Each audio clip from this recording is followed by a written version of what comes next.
మన తెలుగు ప్రేక్షకులకి ఏదైనా మూవీ రిలీజ్ అవుతుందంటే దాన్ని రీక్రియేట్ చేయడం అనేది కూడా సర్వసాధారణంగా చూస్తుంటాం. అలాగే రీసెంట్‌గా రిలీజ్ అయిన 'సీతమ్మ వాకిట్లో సిరిమల్ల చెట్టు' మరి ఆ పూల కుండీని చిన్నోడు ఎందుకు తన్నాడు? అంటే అసలు ఆ మూవీ అనేది ఇప్పుడు మన మనసులకి ఎంత హత్తుకుంటుంది. సాంగ్స్ కానీ అండ్ ఆ డైరెక్టర్ ఎంత స్పెషల్‌గా మారిపోయారు. ఆయనే శ్రీకాంత్ అడ్డాల గారు. ఇప్పుడు మనతో పాటు మన ఐ డ్రీమ్ స్టూడియోలో మీ చాణక్యతో మరి శ్రీకాంత్ అడ్డాల గారు కూడా ఉన్నారు. మరి అయితే బోల్డ్ అనే విషయాలు అండ్ ఫ్యూచర్ ప్రాజెక్ట్స్ ఏంటనేది కూడా ఆయన్ని అడిగి తెలుసుకుందాం. Hi sir. హాయ్ అండి. తనకైతే థియేటర్స్‌లో అందరి చేత పూల కుండీలు తన్నిచ్చేలా చేస్తూ ఉన్నారు. అండ్ ఫోన్‌లో ఏరా అంటే ఏరా అనిపించేలా చేస్తున్నారు. మళ్ళీ ఒక 12, 13 ఇయర్స్ బ్యాక్ తీసుకెళ్ళి ఆ గోల్డెన్ మెమోరీస్‌ని కూడా రీకలెక్ట్ అయ్యేలా చేస్తున్నారు. ఎలా అనిపిస్తుంది? ఖచ్చితంగా చాలా సంతోషంగా ఉంటుంది కదండి. హ్మ్. ఎందుకంటే ఎప్పుడు కూడా మనం చేసింది ఒకటి కొన్ని సంవత్సరాల తర్వాత మన జీవితంలో చాలా అలాగే మెమరీల కింద ఉండిపోతాయి. హ్మ్. అచీవ్మెంట్స్ ఏమో ఇంకా బాగా గుర్తుండిపోతాయి. అది మళ్ళీ రిపీట్ అవుతుంటే ఇంకా అసలు ఆనందం వేరేగా ఉంటుంది కదా. యాహ్! సో చాలా బాగా అనిపిస్తుంది అండి. మూవీ రిలీజ్ అయిన దానితో కంపేర్ చేసుకుంటే రిలీజ్‌కి ప్రేక్షకులు వాళ్ళ దగ్గర నుంచి వస్తూ ఉన్న ఆ ఒక ఫేమ్ గాని అండ్ పీపుల్ తీసుకుంటున్న రిసీవింగ్ ఆ లవ్ ఆ సీన్ రీకన్‌స్ట్రక్షన్ చేయడం గాని సో ఆ రీల్స్‌లో చూస్తుంటే సరదాగా అనిపించింది. చాలా అండి. అంటే ఇప్పుడు రిలీజ్ ట్రెండ్ ఒకటి బాగుంది. ఈ స్టేట్లో కానీ ఏ స్టేట్లో అయినా ఇది బాగుంది అంతా. సో ఇంకోటి ఏంటంటే ఈ సినిమాకి అప్పట్లో ఉన్న వాళ్ళంతా మేబీ ఇప్పుడు కరెక్ట్గా ఓ 24, 25కి వచ్చి ఉంటారు. ఎందుకంటే థియేటర్లో నేను చూశాను. యాహ్! విశ్వనాథ్ థియేటర్కి వెళ్ళి చూశానండి, మల్లికార్జున థియేటర్ కూడా. ఓకే. వెళ్ళి చూసినప్పుడు అందరూ యూత్గానే ఉన్నారు. సో వీళ్ళు అప్పుడు చాలా చిన్నపిల్లలు అయి ఉంటారు కదా. సో ఆ మిడిల్ క్లాస్ తాలూకు ఏదైతే ఉంటుందో స్ట్రగుల్ అందులోంచి పుట్టిన సినిమా కదండి. సో అందరికీ కనెక్ట్ అయింది. అది ఇప్పుడు బాగా అర్థమవుతుంది. సో దాంతో డైలాగ్ టు డైలాగ్ కూడా చెప్తుంటే నాకు చాలా బాగా అనిపించింది.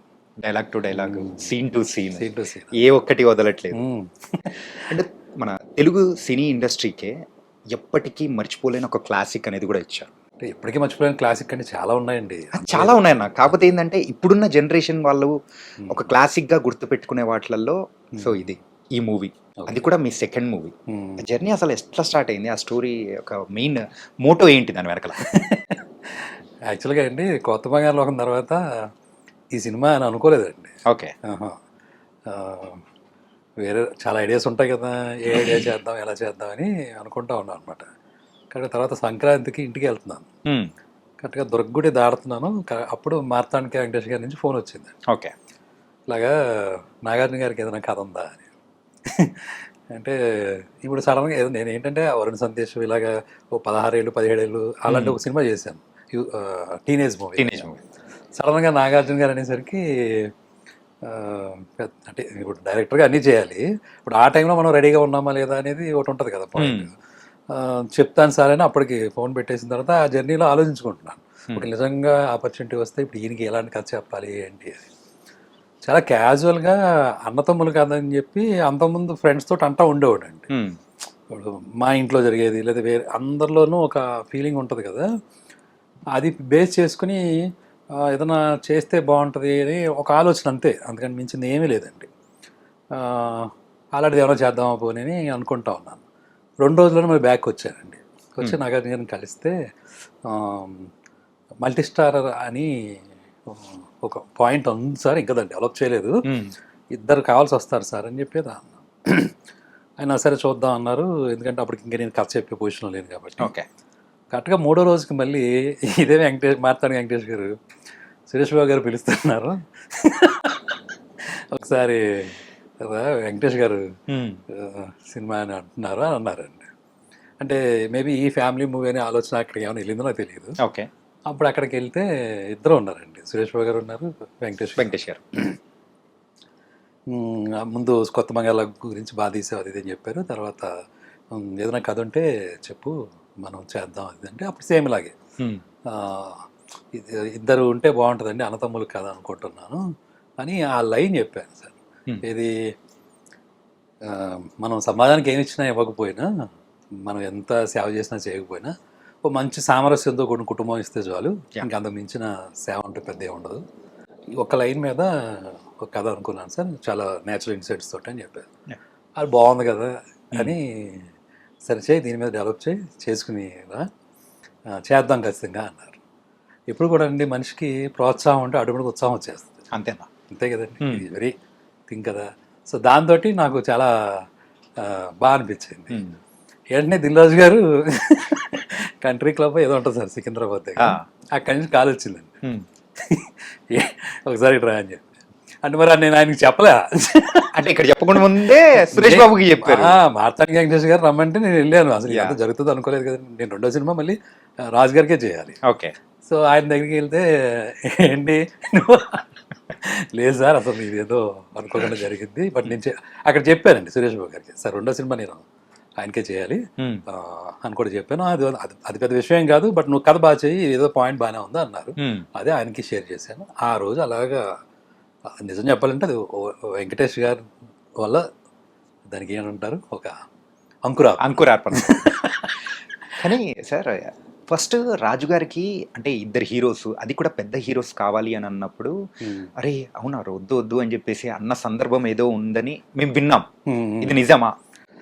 అంటే ఒక లెవెల్కి వెళ్ళిన తర్వాత ఈ డెవలప్ చేసేదంతా మళ్ళీ నెక్స్ట్ వర్షన్ చెప్తాం కదండి.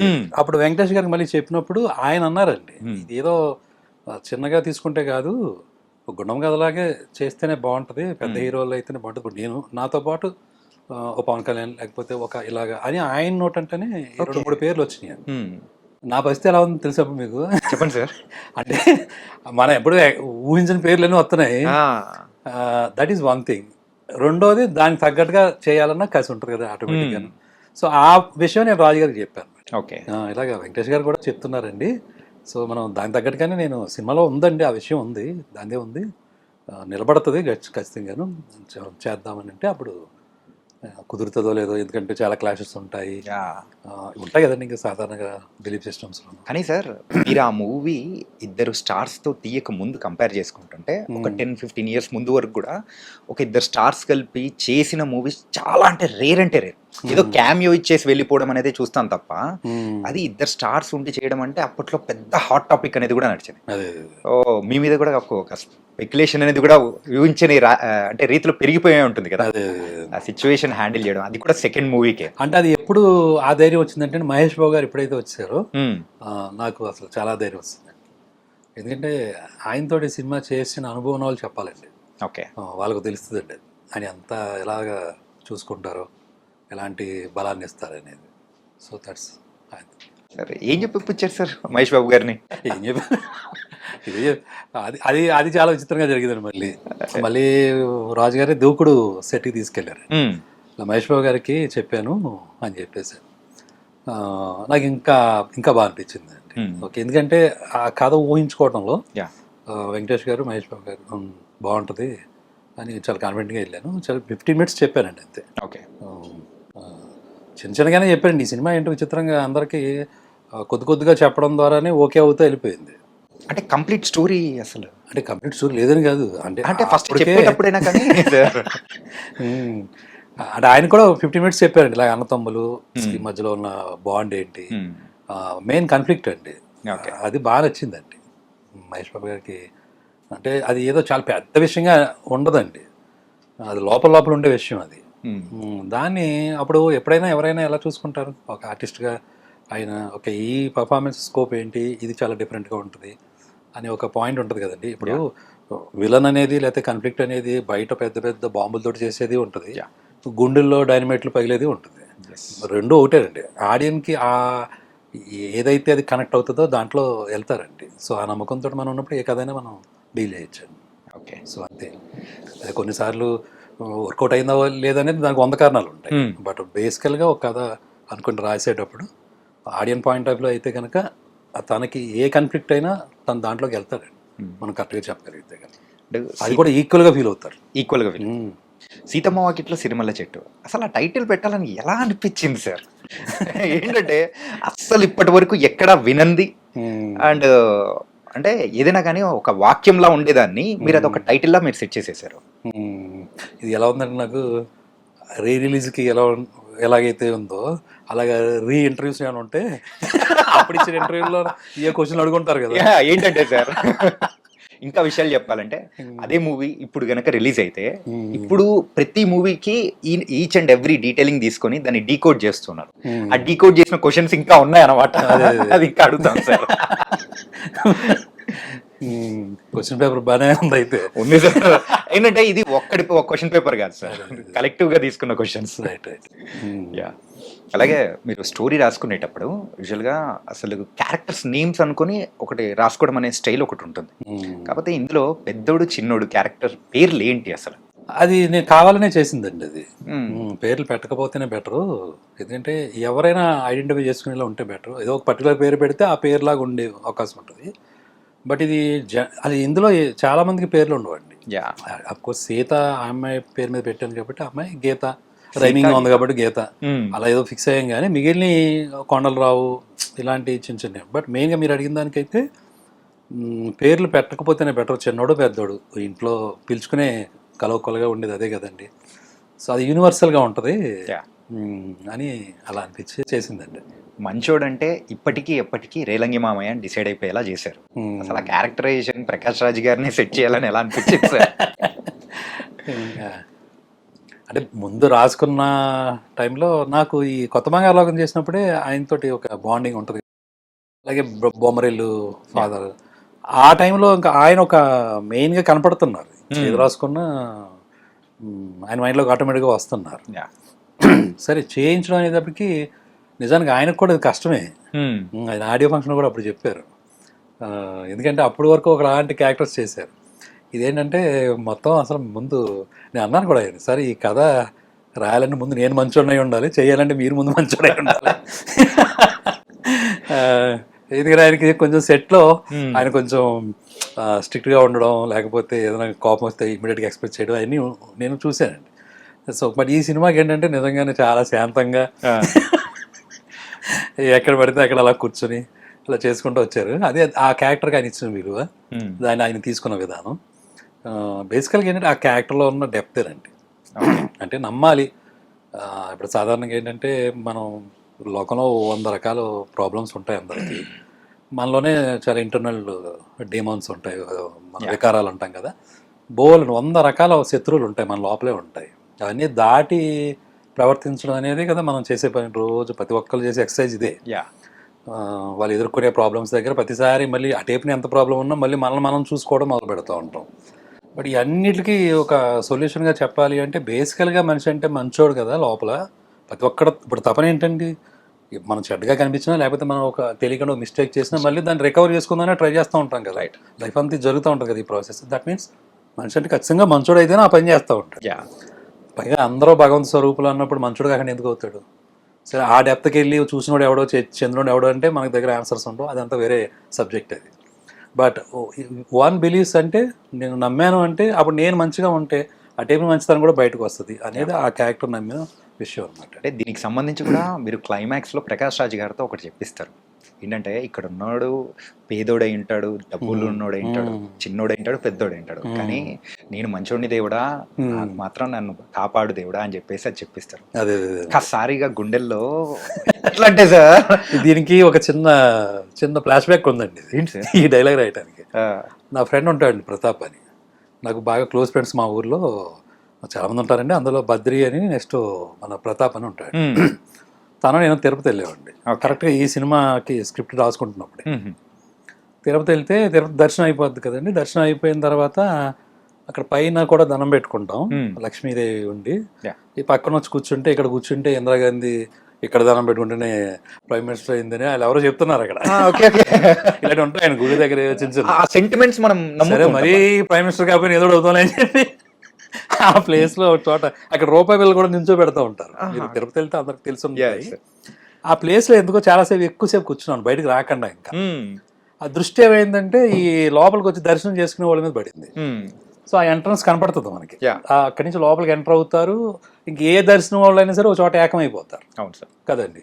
అక్కడ ఓ ప్లేస్ ఉంటుంది, అక్కడ మొత్తం గోపురం దగ్గర మొత్తం అందరినీ కలిపేస్తారు. కలిపేసి ఇప్పుడు అలా లోపలికి ఇలాగ ఎంటర్ అయ్యి చాలా క్రౌడ్ ఉంటుంది కదండి. అలా తిరిగి లోపలికి వచ్చి కొంచెం ఎత్తు ఉంటుంది మనం వెంకటేశ్వర స్వామి దగ్గరికి వెళ్ళేటప్పుడు ఆ చెక్కతోటి. సో ఇలా వచ్చి ఇలా తిరుగుతారు. ఇక్కడ దేవుడు ఉన్నాడు అనుకోండి, అలా వచ్చి ఇలా తిరుగుతారు. కరెక్ట్ గా మెట్టెక్కుతున్నారు సార్ ప్రతి ఒక్కళ్ళను. ఆటోమేటిక్ చేతులు లేచిపోతున్నాయి అందరూ. ఓకేనా, గోవిందా గోవిందా అంట. సో మళ్ళీ వెనక్కి తిరిగి చూస్తే మళ్ళీ అలాగే. అప్పుడు వచ్చిన ఆలోచన అండి, అందులో డబ్బున్నవాడు ఉంటాడు, పేదవాడు ఉంటాడు, ఒక డాక్టర్ ఉంటాడు, కలెక్టర్ ఉంటాడు. ఇక్కడ అందరూ వచ్చారు దందాపుని ఏంటారు అంటే భగవంతుడి ముందు బాబోయ్ కాపాడని చెప్పి నేను మంచోడిని నా వెనక ఒకసారి చూడు. అప్పుడు నేను మా ప్రతాప్ తోటి అన్నాను, క్లైమాక్స్ ఇదేరా, అదేంటంటే ఎలా డీల్ చేయాలి, ఎందుకు అతను నవ్వగలుగుతున్నాడు ప్రతి ఒక్కరిని చూసి, అంత కాన్ఫిడెంట్గా ఎలాగా చేయగలుగుతాడు అంటే అతను నమ్మాలి, ఏదో ఒకటి నమ్మాలంటే దానికి ఒక హేతు ఉండాలి. సో ఇది వర్కౌట్ అయిపోద్ది. సో రాసేచ్చాడు, ఇలాగ ఏం పర్లేదు, మనిషి అంటే మంచోడు. మీకు ఒక విషయం తెలుసండి, ఈ సినిమా అయిపోయిన తర్వాత విజయవాడ బస్ స్టాండ్లోను నాకు బుక్స్ దొరుకుతాయండి ఒక చోట. ఓకే, అక్కడికి వెళ్ళాడండి. ఈ సినిమా రిలీజ్ అయ్యి 6వ నెల 7వ నెల అనుకుంటా, అప్పటికి చాలా కాలం అయింది. నుంచుని ఆ బస్ కోసం నుంచుంటాను, మా ర్యాలింగ్ వెళ్తాను, మా ఊరు వెళ్తాను. ఒక ఆయన వచ్చాడండి, ఏమంటే మీరు సిద్ధమాటలో డైరెక్టర్ కదా? అవునండి. ఏమండి మనిషి అంటే మంచోడు అలా డైలాగ్ రాయకండి సార్, మనిషి అంటే దొంగనా కొడుకండి. ఎందుకు సార్? ఏమో ఆయన ప్రెస్టేషన్ ఏంటో. ఓకే, ఇక్కడ బాగా డైలాగ్ ఇప్పుడు రాయకండి సార్, నాకేమో నవ్వొచ్చింది. సో అవన్నీ ఉంటాయండి, కామన్గా ఉండే విషయాలు. బట్ మనం నమ్మింది ఆ పాయింట్ దగ్గర అయితే నేను ఆ క్యారెక్టర్కి డిసైడ్ చేసి రాయిచ్చేయం పర్లేదండి. అందులో సిరివెన్నెల సీతారామ శాస్త్రి గారు రాసిన సాంగ్, మరి దాని వెనకలో కూడా ఒక చిన్న స్టోరీ ఉందని కూడా మీరు ఇంతకుముందు అన్నారు. ఏంటంటే ఒక లైన్ చెప్పేసి దాని మీద రాయండి సార్ అని చెప్పేసి అని అన్నారు. కానీ ఆ సాంగ్ ఇప్పుడు అంటే అప్పుడు మేము చిన్నపిల్లలం, వింటూ ఉన్నప్పుడు ఆ అర్థం పెద్ద తెలిసేది కదా. ఇప్పుడు ఎప్పుడైనా కానీ బాధలో ఉన్నప్పుడు అది వింటూ ఉంటే మోటివేషనల్ అనిపిస్తుంటుంది. ప్రతి ఒక్క లైన్ కూడా బరువు అనుకుంటే బరువు, అవునండి, సులువు అనుకుంటే సులువు అనుకుంటే సులువు అని. అది సీతారామేశ్ గారితో ట్రావెల్ ఎలా ఉంటుంది అంటే అండి, గంటలు గంటలు ఆయన దగ్గర డిస్కషన్ ఉంటుందండి. మనం ఏదో సినిమా కథ చెప్పేసాం, ఆయన ఏదో లిరిక్ రాసాడు, సిచ్యువేషన్ చెప్తే అలా ఉండదండి. చాలా డెప్త్కి వెళ్తారు ఆయన, దాని గురించి అడుగుతారు. కొన్ని 100 క్వశ్చన్లు ఉంటాయి అప్పుడు. అవన్నీ మనం సరదాగా అంటే దాన్ని మనం చాలా మనది కూడా పెరుగుతుంది, మనం కూడా ఆలోచన ఓకే ఇలా కూడా ఆలోచించవచ్చు కదా అనేది ఒకటి ఉంటుంది కదండి. అది తెలియకుండానే చాలా దూరం వెళ్తూ ఉంటుందండి డిస్కషన్. ఒక్కొక్కసారి నైట్ కూడా అయిపోయేది. ఓకే, ఈవెన్ కొత్త బంగారు లోకానికి నీ ప్రశ్నలు నీవే ఆ సాంగ్ రాయటం కూడా అలాగే జరిగిందండి. అలాంటి మనసులో ఉన్న ఫీలింగ్ చెప్పి దాని నుంచి పుట్టించాలి కదండి అది. అప్పుడు కూడా ఏంటంటే నాకు అట్రాక్షన్ అంటే తప్పు అని అంటూ ఉంటారండి. తప్పు కాదండి, అది నిజంగా న్యాచురల్ థింగ్. ఇప్పుడు సముద్రంలో అలలు లేకుండా ఉండవు కదా అని అలా మాట చెప్పి తర్వాత ఈ కాన్సెప్ట్లో రాస్తే బాగుంటుంది అని పెట్టి, అలాగే ఈ సినిమాకి కూడా ఇప్పుడు ప్రకాష్ రాజ్ గారు ఎందుకు అలా ఉంటున్నారు, మిగిలిన అలా ఎందుకు ఉండలేకపోతున్నారు, అదే రేలింగ్ మావి క్యారెక్టర్ మిగిలిన అందరూ అలా ఉండలేకపోతున్నారంటే వాళ్ళకి నమ్మకం చెక్కట్లేదు. ఒకవేళ నమ్మకం చిక్కుదాం అనుకున్నా ఇలా ఏదో కష్టం వస్తుంది, మళ్ళీ దానికి తడబడిపోవటం, మళ్ళీ మన యాటిట్యూడ్ ఒకటి ఉంటుంది, ఇదే కరెక్ట్ ఏమో అనుకోవటం. ఆ టైప్ నోట్లో కూడా తప్పు చూసినప్పుడు నేనే కరెక్ట్ అని అనుకోవటం, ఇలా 100 రకాల కింద ఉంటాయండి. అది ఒకలాగా చెప్పేసేది కాదు కదా. సో అది నువ్వు తీసుకుంటే బరువు, వద్దు అనుకుంటే వద్దు, అది నీ చేతుల్లోనే ఉంటుంది. ఇప్పుడు మరి ఎండొచ్చుంటే నువ్వు ఏమైనా తిడుతున్నావు ఏంటి, దాన్ని భరిస్తున్నావు కదా సాయంత్రం వరకును. మరి మనిషి విషయంలో ఏమైంది ఆ చిన్న కామన్ సెన్స్ అని మనం ఇలా చెప్తాం కానండి.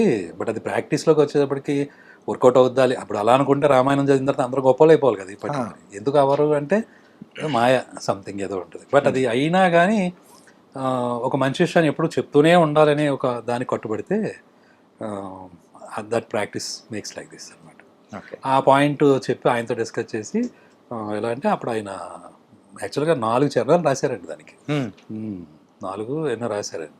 అప్పుడు కరెక్ట్గా టెంకాసి అని అక్కడ షూటింగ్ జరుగుతుంది సీతమ్మ, అక్కడికి ఫోన్ చేశారు. ఓకే, కొంచెం బాగా క్రౌడ్ ఉందండి అక్కడ, వినటానికి కూడా కొంచెం ఫోన్ కూడా సరిగ్గా వినపడట్లేదు. ఏ సీన్ షూట్ చేస్తున్నారు సార్? అది రన్నింగ్ ఫైట్ ఉంటుంది కదా, చేస్తున్నప్పుడు వచ్చింది.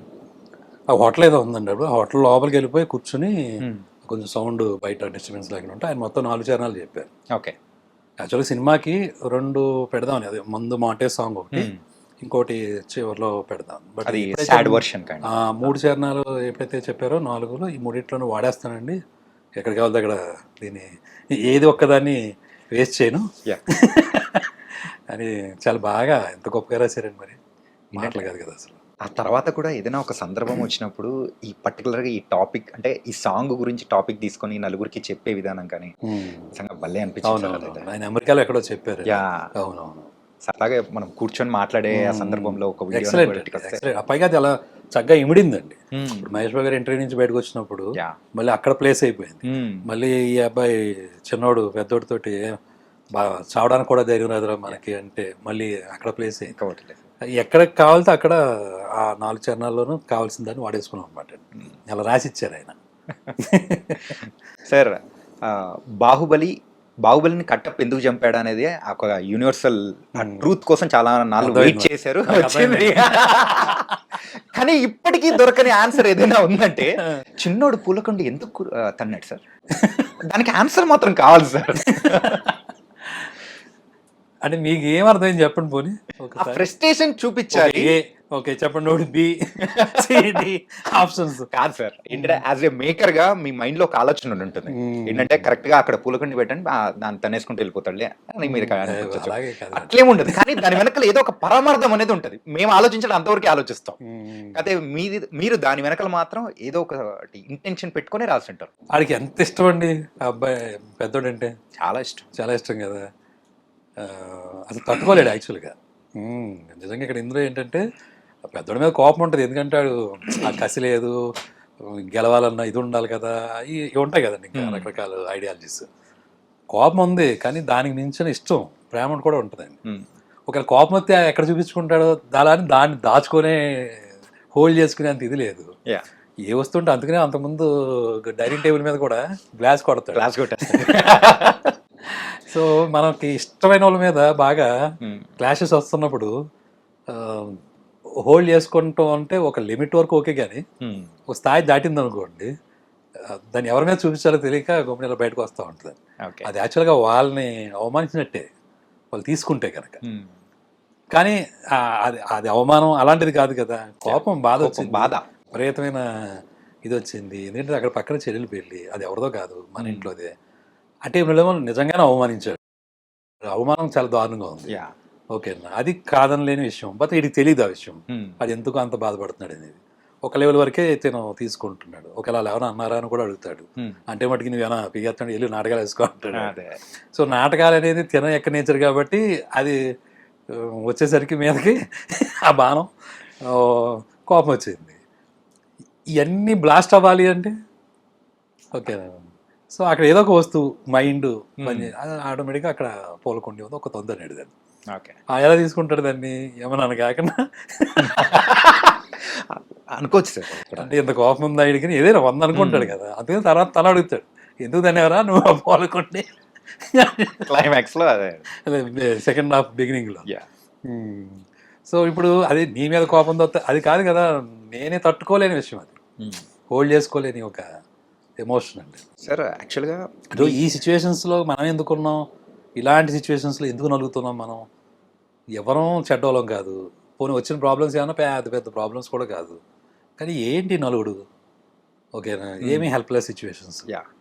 మనుషులను అయితే మనం మార్చలేము, ఆడన్న మాట మనకి దిగుతుంది, దీనివల్ల మనకి క్లాషెస్ వస్తున్నాయి, మన అందమైన ఒక విషయం చెడిపోతుంది. ఓ పక్కన మనకి జాబులు, ఓ పక్కన బయట ఎన్నిట్లోనూ మళ్ళీ ఒకటి ఎలాగరా బాబు ఇదంతా అనే ఒక ఏదైతే ఉందో దానికి సింబాలిక్గా కోపం బయట పడితే ఉండేది అది అనమాట. సో పూలకొండ అంటే అందంగా ఉంటుంది కదా, ఇదంతా అనడం అనమాట. దీని వెనక ఇంత స్టోరీ ఉందన్నమాట. అంటే వచ్చింది అలా ఆటోమేటిక్ మీరు అడిగానే. అంటే ఇప్పుడు క్రియేట్ చేసి చెప్పింది సార్, అది చెప్తున్నాను సార్. అంటే మీ అన్నగారితో అలా రిలేషన్ ఏమన్నా ఉన్నిందా బాగా? ఉంటుందండి మన. అంటే అదే మీరు ఇక్కడ రిప్లికేట్ చేశారనుకోవచ్చా? అంటే యాజ్ టీజ్ ఉండకపోవచ్చు అండి, బట్ ఇన్స్పిరేషన్ అయితే ఖచ్చితంగా ఉంటుంది కదా.